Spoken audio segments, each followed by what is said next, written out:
Hi everybody, I'm one of the elephant trainers at Wildlife Safari. Today we're going to talk a little bit about training. Now I know I said I'm an elephant trainer, but I'm also a dog trainer. This is my dog Sam. We're actually at home tonight, and most of us are familiar with training dogs. We know the basic tools when we train dogs, things like leashes and collars, harnesses, even clickers. Some of us might be familiar with using those when we train. Now the principles between training a dog and an elephant are very, very similar, but the tools obviously have to be slightly different because elephants are so much larger than dogs. So we have a specially designed set of tools just for training the elephants. Now at the end of the day, one of the biggest tools that we can use, just like with our dogs at home, is actually having a really good relationship with them. Elephants are very intelligent animals, and they don't like to be bored, do they, Valerie? Now, behavior like this is pretty fun to watch, but it's actually really easy to train. Let's show you how. Elephants will frequently throw dirt, hay, and grass on their heads and then shake it off. When training the elephants, we embrace naturally occurring behaviors. We mimic that when training the no behavior by placing an object on Valerie's head, in this case a rope, to get the shaking motion and then reward the behavior with a food treat. The mark is another training tool that we use. It can be any object, but in this case it's a piece of flat rubber matting. The point of the mark is to be able to orient the elephant regardless of where they are or where the trainer's at. So I can place this mat anywhere in the yard and Tava will go and find it. All right, Tava, mark. Good girl. And then she gets a food reward.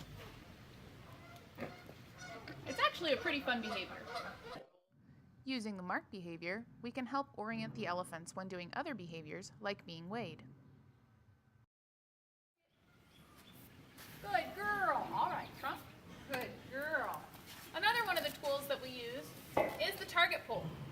And this allows us to train the elephants in a little bit of a different way. They're trained to touch different pieces and parts of their body to the target pull, which gives us some added flexibility when training their behaviors. This big guy here is George. George is one of the 5 elephants who calls Wildlife Safari home. And he is a perfect example of the world's largest land animal. George is an African elephant. He is 10 feet 4 inches tall at the shoulder and weighs just under 13,000 pounds.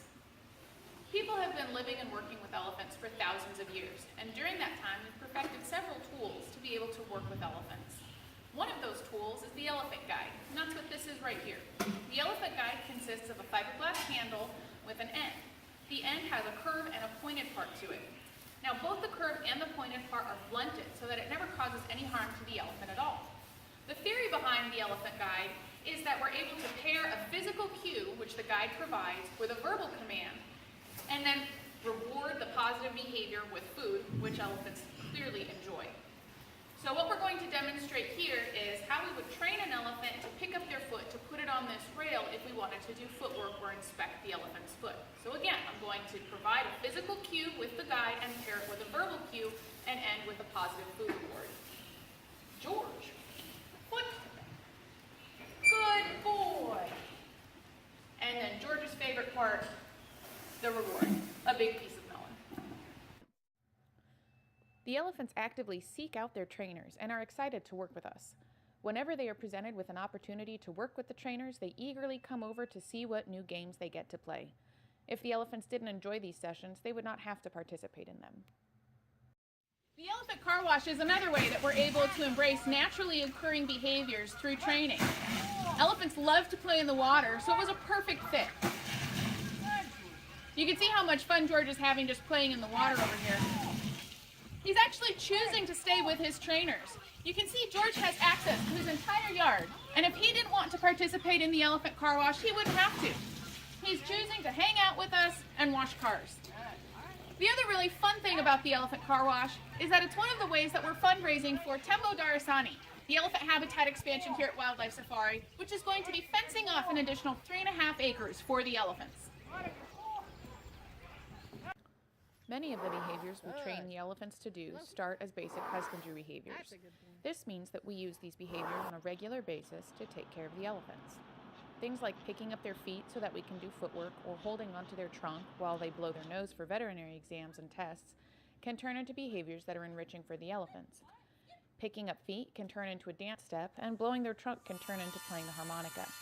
These behaviors help to keep the elephants engaged and stimulate them both mentally and physically. The elephant waterhole is an elephant swimming paradise. Construction on this amazing habitat addition was completed in 2013. As a nonprofit facility, Wildlife Safari has to be creative when raising funds for such a jumbo-sized endeavor. Support from generous donors as well as fundraising efforts by the elephants themselves allow projects like this to come to life. Activities like creating artwork and car washes play triple duty by providing enrichment, raising awareness, and raising funds to be able to complete exciting enhancements to the elephant program. Training is a vital part of taking care of animals and providing them with a healthy and happy life. Regardless of whether we're talking about a dog or an elephant, a horse or a cat, we can use all sorts of different training tools to help them understand what we want. But at the end of the day, the most important thing we have in our training toolbox is our relationship with the animal.